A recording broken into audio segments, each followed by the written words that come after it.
আল্লাহ একবার বলছে, বান্দা গাছের দিকে দেখো, একটু ভেবে দেখো, সেখানে আমাকে খুঁজে পাবে। মাছের দিকে দেখো, একটু ভেবে দেখো, আমাকে খুঁজে পাইবে। আসমানের দিকে দেখো, একটু একটু ভেবে দেখো, আমাকে পাইবে। জমিনের দিকে দেখো, একটু ভেবে দেখো, আমাকে পাইবা। তোমার বাড়ির দুয়ারে যে গাভীটা দুধ দেয়, ওটার দিকে তাকায় দেখো, আমাকে খুঁজে পাইবা। ওই যে গাছের উপরে বাড়ির বিল্ডিংয়ের এক পাশে মৌমাছির যেই চাক, যেখান থেকে মধু আসে, সেটার দিকে একটু দেখো, আমাকে খুঁজে পাইবা। তুমি গাছে ফল, আঙ্গুর, হ্যাঁ, ফল ফলাদি, এগুলোর মধ্যে একটু দেখো, আমাকে খুঁজে পাইবা। যেদার দেখতা হো তু হি তু, যেদিকেই দেখো তু হি তু। হাজার মে সাজার মে তেরে রঙ্গ বু হে। পাথরেও মাওলা তোমাকেই দেখি, গাছেও মাওলা তোমাকেই দেখি। जिधर देखता हो, जिधर देखता हो, যেদিকেই দেখি তু হি তু, তু হি তু। আপনি আপনি আপনি আপনি, আল্লাহ আপনাকেই দেখা যায়। ওয়াফি আনফুসিকুম আফালা তুবসিরুন। আল্লাহ রাব্বুল আলামিন বলে, বান্দা তোমার নিজের মাঝে দেখো, দেখো তো আমাকে দেখতে পাও কিনা। রব্বুল আলামিন বলে, একটা ছোট্ট বৃদ্ধাঙ্গুল, এটা এই কদ্দুর মাত্র বৃদ্ধাঙ্গুল, কিন্তু এতটুকু জায়গার মধ্যে আমি রব্বুল আলামিন 800 কোটি মানুষের ভিতরে রেখা ফিঙ্গার আলাদা আলাদা বানাইছি। হ্যাঁ, 800 কোটি ফিঙ্গার আলাদা আলাদা। 800 কোটি মানুষ যদি বৃদ্ধাঙ্গুলির ছাপ দেয় আলাদা আলাদা, আলাদা রেখা কেমনে করলাম? আল্লাহ বলেন, এখন শুধু করেছি বান্দা না, আমি আল্লাহ ওয়াদা দিচ্ছি হাসরের ময়দানেও সেই আঙ্গুলের রেখাগুলো কোটি কোটি মানুষের আবার হুবহু ফিরাইয়া আনবো। বালা কাদিরিন আলা আন নুসাউবিয়া বানানা। বানানা, বানানা অর্থ হলো আঙ্গুলের অগ্রভাগের রেখা। আমি হাসরের ময়দানে কোটি কোটি মানুষের আঙ্গুলের ভেতরের রেখাগুলো পর্যন্ত ফিরাই আনবো। তুমি কি মনে করছো? আমার হাজারো মা বোন বেপর্দার উৎসব বহায় দিচ্ছে, এদেরকে দিনদার পর্দানশীল কে বানাবে? বলে না, কেউ ফিকির না করলে হবে? এমনি এমনি এ সমাজ এমনি বদলে যাবে? লক্ষ লক্ষ যুবক মদ, গাঁজা, ইয়াবা, ফেন্সিডিল, মাদকাসক্ত কি পরিমাণ! বাংলাদেশের কোন ইউনিয়ন এখন আছে যেখানে মাদকাসক্ত নাই, নেশাখোর নাই? আশ্চর্য! আমরা এত বড় ভাগ্যবান দেশে বসবাস করি। আমরা দেশ, আমরা ভাগ্যবান। আমাদের দেশের বুদ্ধিজীবীরা গত এক সপ্তাহ আগে বাংলাদেশের শ্রেষ্ঠ বুদ্ধিজীবীরা কিছু বুদ্ধি দিছে, সরকারের কাছে বুদ্ধি পেশ করছে যে বাংলাদেশের সমস্ত দোকানপাটে আপনার সর্বত্র খোলামেলা সবখানে মদ, মদের যত জিনিস স্বাভাবিকভাবে বিক্রয়ের অনুমতি দেওয়া হোক, যাতে খোলামেলা বিক্রয় করিলে এরপরে কিনতে গিয়া শর্মে আস্তে আস্তে কিনতো না, নেশা কমে যাবে। অসাধারণ, অসাধারণ! কি বুদ্ধি বাপ! মানে কি কইতাম, এরকম একজন বুদ্ধিজীবীর আমরা এনে যদি খার করে দেখতাম যে আমি বুদ্ধিটা কন মানুষ তারা গসেনি করতে চান, আপনি কত একটা মাহফিলে খারাইয়া বুদ্ধিটা কন চান যে জুতা জাগাত থাকেনি কারো, জনগণের জুতা যেতে খায় দেখো আমি আগে ফিরত খাইলে খাইছি না, তুই কি তারে করি? এরা বুদ্ধিজীবী বলেন নাউজুবিল্লাহ, বলেন নাউজুবিল্লাহ। তাহলে এই জন্য বাপ, এই সমাজকে বদলাইতে হবে, আর বদলানোর একটাই মাধ্যম কোরআন, রাসূলুল্লাহর সুন্নাত, নবী পাকের হাদিস, আল্লাহ এবং তার রাসূলের, এটাই আমাদের জন্য। এছাড়া পরিবর্তনের আর কোনো মাধ্যম নাই। আল্লাহ আমাদেরকে তৌফিক দান করুন, বলেন আমিন। জি, এরপরে দেখেন, চলেন তরজমা আমরা পড়ি। আল্লাহ পাক রব্বুল আলামিন বলতেছেন, আফামান ইয়ালামু আন্নামা উনজিলা ইলাইকা মির রাব্বিকাল হক কামান হুয়া আ'মা। খুব মনোযোগ দিয়ে শুনেন কোরআন। আল্লাহ তাআলা বলেন, ও নবী, দুইজন লোক আমি আল্লাহ তাআলা তাদের পার্থক্য বলতেছি। একজন যে এই কথা পূর্ণ জানে, বোঝে যে আমি আল্লাহর পক্ষ থেকে আপনি রসুলের উপরে যা কিছু নাজিল করা হলো তাই একমাত্র সত্য, তাই একমাত্র সঠিক। কথাটা বুঝছেন? এই কথাটা যে জানে এবং কি বোঝে। আরেকজন এই কথাটা জানে এবং বোঝে না। আল্লাহ তাআলা বলেন, জিজ্ঞাসা করতেছে, বলেন তো এই দুইজন কি সমান? কথা বলেন না, এই দুইজন সমান? প্রশ্নটা বুঝছেননি আপনি? দেখেন একটা প্রশ্ন আল্লাহ, যে একজন লোক এই কথাটা জানে, বুঝে যে যা কিছু আমি আল্লাহ আমার বন্ধুর উপরে, নবীর উপরে নাজিল করেছি, বলেছি, এটাই একমাত্র সত্য, এটাই সঠিক। এটা যে জানে, বুঝে, আর এটা যে জানে না, বুঝে না, এই দুইজন কি সঠিক? সমান? সমান? এটা সমান। আল্লাহ তাআলা বলেন এই দুইজনের পার্থক্য কি? আল্লাহ তাআলা বলেন একজন চক্ষুষ্মান, আরেকজন অন্ধ। সোজা আয়াত, কামান হুয়া আ'মা। আমি আল্লাহ আপনি রাসূলের উপরে যা প্রেরণ করলাম, এটাকে যে বোঝে নাই, এটাকে যে মানে নাই, এটাকে যে চিনে নাই, সে মূলত চোখ নাই, সে অন্ধ। আর যে বুঝছে, মানছে, সেই মূলত চোখওয়ালা। আল্লাহ তাআলা বলছেন এই দুইজনের পার্থক্য। এজন্যই তো আমি বললাম যে আপনি আপনার পার্থক্য বলেন। আপনার কপালে সেজদা নাই, আপনার সাথে জানোয়ারের পার্থক্য বলেন। আপনার জিন্দেগিতে নবীর তরিকা নাই, আপনি চোখে দেখেন, এই কথা প্রমাণ করে। এজন্য কোরআন কারীমের মধ্যে আছে, ওয়ামান আ'রাদা আন যিকরি ফাইন্না লাহু মাঈশাতান দানকা ওয়া নাহশুরুহু ইয়াওমাল কিয়ামাতি আ'মা। কোরআনের আয়াত। আল্লাহ তাআলা বলে, আমার থেকে যে বিমুখ, আমার দিন থেকে যে বিমুখ, আমি আল্লাহর শরণ থেকে যে বিমুখ, আমাকে যে ডাকে নাই, আমি আল্লাহ তাআলা তার দুনিয়ার জীবন সংকীর্ণ বানিয়ে রাখি। আল্লাহর নবী সাল্লাল্লাহু আলাইহি ওয়াসাল্লাম হযরত আবু দারদা রাদিয়াল্লাহু তাআলা আনহু থেকে বর্ণিত, নবীজি সাল্লাল্লাহু আলাইহি ওয়াসাল্লাম বলেন, যে ব্যক্তি সূরা কাহফের প্রথম 10 আয়াত মুখস্থ করবে, পড়বে, মান হাফিজা 10 আয়াতিন মিন আউয়ালি সূরাতিল কাহফ উসিমা মিনাদ দাজ্জাল। যে ব্যক্তি সূরা কাহফের প্রথম 10 আয়াত পড়বে, মুখস্থ করবে, তেলাওয়াত করবে নিয়মিত, আল্লাহ তাআলা তাকে দাজ্জাল থেকে বাঁচিয়ে দিবেন। নবীজি বলছেন। আরেকটা হলো ওই শেষের 10 আয়াত, এটারও সেম ফজিলত। নবীজি বলেন, মান কারা আল আশরাল আওয়াখির মিন সূরাতিল কাহফ উসিমা মিন ফিতনাতিদ দাজ্জাল। যে ব্যক্তি সূরা কাহফের শেষ 10 আয়াত নিয়মিত তেলাওয়াত করবে, আল্লাহ তাআলা তাকে দাজ্জালের ফিতনা থেকে রক্ষা করে নেবেন। আমার বাপ, এবার শুধু খুব দ্রুত ছোট্ট কয়েকটা হাদিস শুনেন, তাহলে আপনি আন্দাজ করবেন দাজ্জাল কেমন, আর কিছু হবে। 2 নাম্বার, আল্লাহ নবী সাল্লাল্লাহু আলাইহি ওয়াসাল্লাম বলেন হাদিসের মধ্যে, আনদারতুকুমুদ দাজ্জাল, 3 বার বলছে কথাটা। ও আমার সাহাবীরা, আমার উম্মত, আনদারতুকুমুদ দাজ্জালা, আমি তোমাদেরকে দাজ্জালের ভয় দেখাচ্ছি, আমি তোমাদেরকে দাজ্জালের ভয় দেখাচ্ছি, আমি তোমাদেরকে দাজ্জালের ভয় দেখাচ্ছি। এরপরে নবীজি বলেন, ফাইন্নাহু লাম ইয়াকুন নাবিয়্যুন ক্বাবলি ইল্লা কাদ আনদারা উম্মাহ। নবীজি বলেন, শোনো, কেন 3 বার ভয় দেখাইলাম? যে আমার আগে এমন কোন নবী পৃথিবীতে যায় নাই, যত নবী আমার আগে পৃথিবীতে আসছে এবং অতিবাহিত হয়েছে, প্রত্যেক নবী তাদের উম্মতকে দাজ্জালের ব্যাপারে ভয় দেখাইছে। দাজ্জাল এতটা ভীতিকর। আদম থেকে ঈসা সমস্ত নবী তাদের উম্মতকে দাজ্জালের ভয় দেখাইছে। সবাই বলছে দাজ্জাল থেকে বাঁচো, দাজ্জাল থেকে বাঁচো, দাজ্জাল থেকে বাঁচো। নবীজি বলেন, আমিও তোমাদেরকে ভয় দেখাই।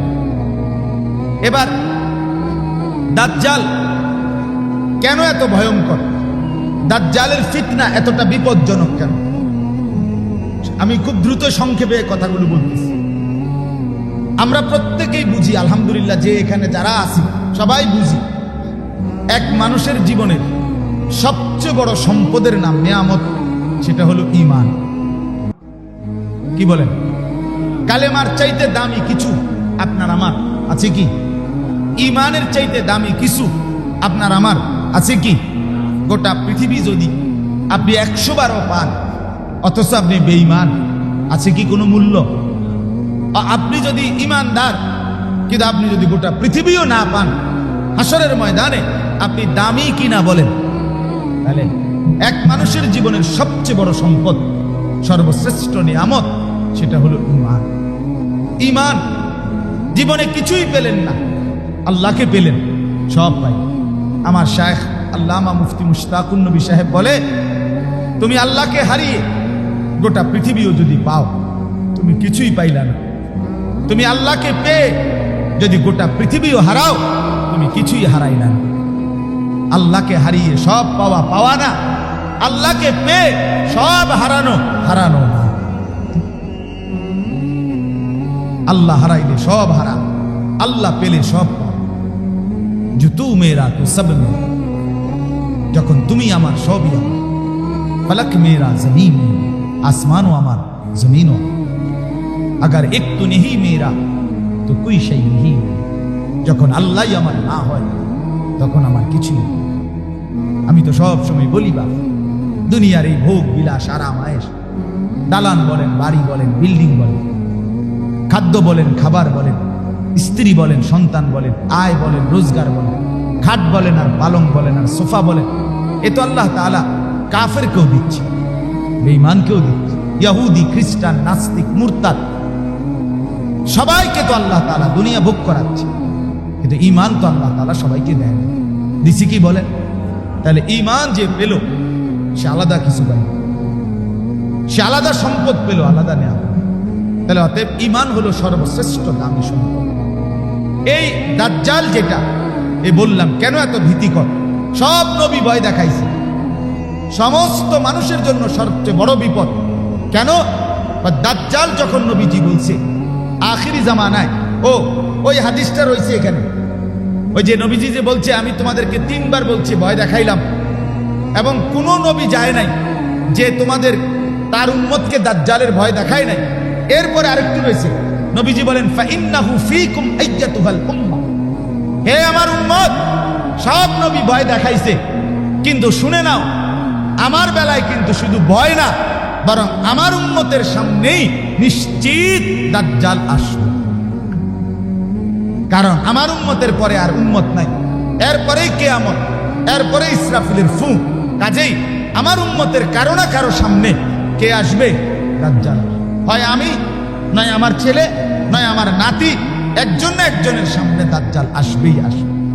তো দাজ্জাল এতটা ভীতিকর কেন? আল্লাহর নবী সাল্লাল্লাহু আলাইহি সাল্লাম বলেন, দাজ্জাল ইন্নাহু শাবুন, দাজ্জাল একটা যুবক যে পৃথিবীতে আত্মপ্রকাশ করবে, একটা জলজ্জন্ত মানুষ এবং যুবক। নবীজি বলছে, কাতাতুন, তার চুল হবে এলোমেলো, চুল হবে বিশ্রী ধরনের, জিফালুশ শার, ভীতিকর চুল। কোথাও বলছে মিন ওয়ারাইহি হুবুক হুবুক, সিটি কাটা, তাক তাকওয়ালা, থাক থাকওয়ালা চুল। কোথাও বলছে জাদুর রাস, এলোমেলো কোকড়ানো বিভিন্ন মডেলের, এই যে এখনকার ছেলেরা যে চুল কাটে, এগুলোই, এটাই চুল, দাজ্জালের চুল। আল্লাহ নবী সাল্লাল্লাহু আলাইহি সাল্লাম বলেন, একটা যুবক আত্মপ্রকাশ করবে এবং তার চুল হবে বিকৃত, আওয়ারুল আইন, কানা, চোখ একটা থাকবে না, চোখ একটা কানা, মাকতুবুন বাইনা আইনাইহি কাফির, যার 2 চোখের মাঝখানে কপালে লেখা থাকবে কাফের। ইয়াকরাউহু কুল্লু মুমিন, যেই কোনো ঈমানদার মুমিন, যে মুত্তাকি, সে নিশ্চিত ওই লেখাটা স্পষ্ট পড়তে পারবে। তো এরকম এই দাজ্জাল বের হয়ে 40 দিন পৃথিবীতে থাকবে। এই 40 দিনে সারা পৃথিবী, মক্কা এবং মদিনা ব্যতীত বাকি পৃথিবী সে ভ্রমণ করবে। কোটি কোটি কোটি কোটি কোটি কোটি মুসলমান ইমানদারের কে একসাথে সে 40 দিনের মধ্যেই ওই লোকটাকে, এই দাজ্জালকে খোদা স্বীকার করাইয়া বেঈমান বানায়। তার মানে কি বোঝা গেল? দাজ্জাল কেন ভয়ঙ্কর? অন্য যে কেউ বিপদে ফেলাইয়া হয়তো ভাতের টান খাইতে পারে, অথবা অসুখ বিসুখ একটা কিছু হইল, এটা একটা মুসিবত। কিন্তু দাজ্জাল আসবে কোটি কোটি মুসলমানের ঈমান নষ্ট করার জন্য, বেঈমান বানাইবার জন্য। তাহলে কোনো মানুষ যখন ঈমান হারা হয় তার আর থাকে না। এই জন্য নবী বলছেন দাজ্জালই হচ্ছে সবচেয়ে ভয়ঙ্কর বিপদ। কারণ দাজ্জাল ঈমান নিয়ে যাবে। কি নিয়ে যাবে বলেন? রাসূলুল্লাহ সাল্লাল্লাহু আলাইহি ওয়াসাল্লাম বলছেন কিভাবে ঈমান নিবে এই যুবক? সে 40 দিনে মানুষকে বেঈমান বানাবে কিভাবে? দুইভাবে। কয়ভাবে বলেন? এক নাম্বার, সে কিছু অলৌকিক শক্তি দেখাবে আল্লাহরই কুদরতে। সে বললে বৃষ্টি নামবে সবার সামনে। সে বলবে এই এদ্দুর খেতে বৃষ্টি হও, বৃষ্টি হবে। সে বললে বৃষ্টি বন্ধ হবে। সে বলবে এই খেতে বৃষ্টি না হোক, হবে না। দাজ্জাল বললে একবারে গুলো হাদিস সবগুলো। দাজ্জাল বললে চোখের সামনে মাটির নিচ থেকে স্বর্ণ রৌপ্য বের করে দেখাবে, হাতে দিবে। দাজ্জাল যেই কোনো ব্যক্তির মৃত গরু ছাগল যেগুলো সে জবাই করছিল বা মরে গেছিল, এগুলোরে খাড় করাইয়া জীবিত করাইয়া তাকে দেখাবে, এই যে ধরো তোমার গরু, এটা তোমার ছাগল। দাজ্জাল কোনো ব্যক্তিকে বলবে তোর বাবা মার কবর কোথায়? বলবে এই যে। কোথাও? তো বাবা মার কবরের সামনে আসবে।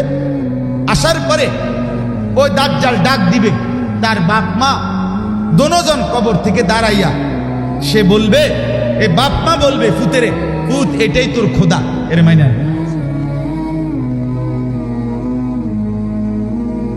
হত্যা করে কল্লা ফালাইয়া আবার লোকটাকে জীবিত করে দেখাবে। দাজ্জাল বললে নদীতে পানি বইবে, খালে পানি বইবে। দাজ্জাল বললে সাথে সাথে শুকায় যাবে। আচ্ছা বলেন, এগুলো কেউ একজন মানুষের মধ্যে যদি এরকম 15-20টা আইটেমের শক্তি দেখে, কি পরিমাণ মানুষ বেসামাল হয়ে যাবে? কথা বলেন না? ঈমান রক্ষা করা কঠিন হবে কিনা বলেন?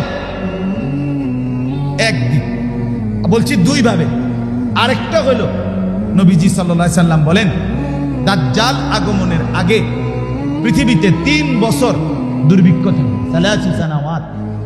3 বছর দুর্ভিক্ষ থাকবে। কি থাকবে? দুর্ভিক্ষের কারণে মানুষ, 3য় বছর আসমান থেকে 1 ফোঁটা বৃষ্টি হবে না, জমিনে ফসল উঠবে না। নবীজি বলেন ঘর বাচ্চা বিবি পরিবার নিয়ে মানুষ যখন চিৎকার হাহাকার করবে 3 বছরের টানা দুর্ভিক্ষে, ফায়াখরুজুদ দাজ্জাল, দাজ্জাল তখন বের হবে। দাজ্জালের কাছে তখন জিবালু খুবজিন, রুটির পাহাড় থাকবে। জিবালু লাহমিন, গোশতের পাহাড় থাকবে। ওয়া নাহরুম মিন মাইন, পানির নহর থাকবে। আল্লাহর নবী বলেন রুটি, গোশত, পানি, এই 3 জিনিস হিউজ পরিমাণ, পর্যাপ্ত পরিমাণ নিয়ে দাজ্জাল তার বাহিনীকে সাথে নিয়ে সারা পৃথিবী ঘুরে বলবে যার যত খাদ্য খাবার দরকার আমার থেকে নাও, বিনিময়ে শুধু আমাকে খোদা মেনে নাও। ডাকে জিজ্ঞাসা করবে তাআলামু আন্নী রাব্বাক, তুমি কি মেনে নিচ্ছ, বুঝে নিচ্ছ যে আমি তোমার খোদা? ক্ষুধার্ত মানুষ, যার বিবি ক্ষুধার্ত, কোলের বাচ্চা ক্ষুধার্ত, যার ছেলে মেয়েরা চিৎকার করছে, এই অবস্থায় লোকটা কতক্ষণ সহ্য করবে? কথা বলেন না? কথা বুঝেন নাই আমার? করোনার 4 মাসের লকডাউনের কথা মনে নাই? 4 মাসের লকডাউনে কেমন হয়েছিল আমাদের হালাত? যখন চতুর্দিকে খাদ্য পানীয় খাবার, যখন মানুষের আয় রোজগার বন্ধ ছিল, মাত্র 4 মাসে আমাদের হালাত কি হয়েছিল? সেটা যদি 3 বছর হয়। এবং আল্লাহর নবী বলছে অতএব সন্দেহ করার সুযোগ আছে তো? কথা বলেন না কেন? হায়, এই দুইভাবে, এক হলো কিছু কি দেখাবে, শক্তি দেখাবে, আরেক হলো ক্ষুধা এবং দারিদ্রতার দুর্ভিক্ষের সুযোগ নিয়ে খাদ্য পানীয় খাবার দিয়ে বেঈমান বানাবে। এই দুইভাবে। তাহলে আল্লাহর নবী এই জন্য বলছে আমার উম্মত, একে তো সে ঈমান নিয়ে যাবে, দ্বিতীয়ত দারিদ্রতার সময় আসবে, অভাবের সময়, তৃতীয়ত শক্তি দেখাবে, অলৌকিক শক্তি। তখন কোটি কোটি দুর্বল ঈমান, হায় বিগত 5 বছর যে নামাজ পড়ে না, 1 বছর যে নামাজ পড়ে না, ফজরের নামাজ যে সেজদা করে না, যার ঘরে পর্দা নাই, যার স্ত্রী সেজদা করে না, ছেলে মেয়ে বন্দিগি করে না, সবাই দুনিয়া কামাই করতেছে, ছেলে মেয়ে নারী পুরুষ সবাই টাকা রোজগার করে, আর টাকার বুঝ হয়ে সারলে বাকি টাইম বিনোদন করে। কেউ মোবাইল টিপে, কেউ ছবি দেখে, কেউ নাটক দেখে, কেউ টেলিভিশন দেখে, কেউ চা দোকানে গপ মারে, কেউ বিড়ি খায়, কেউ পান খায়, কেউ গপসপ করে। মানে আলাদা কোথাও যাবে কেউ, আখেরাত পরকাল এই নিয়ে কোনো জওয়ান বলেন বুড়া বলেন কারোর মধ্যে কোনো ভাবনা নাই। এরকম বেখেয়াল জাতি, খামখেয়ালি মানুষ, এরা যখন অভাবে পড়বে, এরা যখন এই অলৌকিক ভেলকি দেখবে, তখন ঈমান বাঁচানো সহজ হয়ে যাবে না? আল্লাহ নবী বলছেন আকসারু মান ইয়াতবাউহু আন-নিসা। নবী বলছেন হাদিসে, দাজ্জালকে সবচেয়ে বেশি অনুসরণ করবে মহিলারা। বেড়িয়ে এটি দেখলে কবো ও মা কিতারে খোদা এবারে তো খোদা না তুই এতে বালা খোদা তুই কই পাবি না? কথা বলেন না কেন? বেডিরে যদি কোন আপনি শুধু এই গাছটার মধ্যে হুতা বাঁধলে, লাল সুতা বাঁধলে আপনার 30-40 জন জীবিত হইব। হুটি বাঁধলে হুতা, ঠিক কিনা বলেন না কেন?